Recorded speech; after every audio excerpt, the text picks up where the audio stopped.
Here now is John Venable, Heritage Foundation Senior Research Fellow for Defense Policy. Let's start with first Vladimir Putin's response there when he said that, they just went off and went back on again. There's nothing to worry about. There's no radiation. What's your take? Melissa, it's great to be with you. Very Chernobyl-esque, if you ask me. Very much a whitewash of what has taken place, whatever the incident was on the White Sea there on the northern tier of Russia.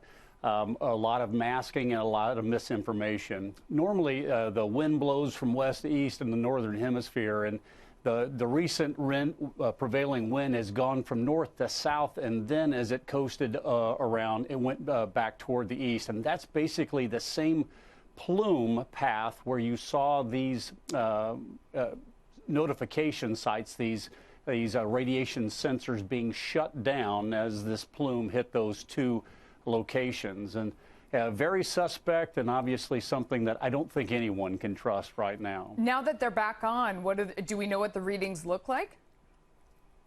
Well, the readings are going to go down over time for several reasons. One is they could mask it like they've put a big sarcophagus over Chernobyl. They could put something over the top of a nuclear incident that would basically shield it. And the second side is that fire or whatever the explosion may have died down and gone out. And with it, you no longer have that rising cloud, that plume that we can trace. And so those are two very realistic thought processes of why they've actually been able to turn those sensors back on. So if that's going on, then what would the damage be to the rest of the world, to the surrounding area?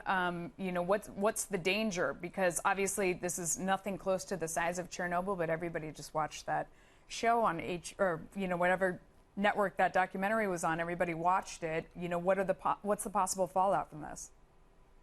Well, there's several different things that affect it. One is the type of wind that goes by. If it's just a very low-level wind, 5 to 7 knots, then that gives that radiation staying power over that region.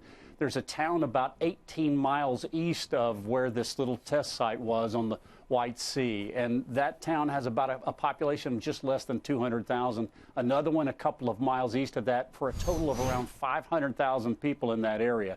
They're going to be the ones that are most affected. Here, radiation pills are going to help, and you've heard about the sale of those exploding, no pun intended, in the region. As far as the rest of the world goes, going to be much smaller impact than what we saw in Chernobyl, but time, again, will tell, just like it did in that incident. John Venable, thank you.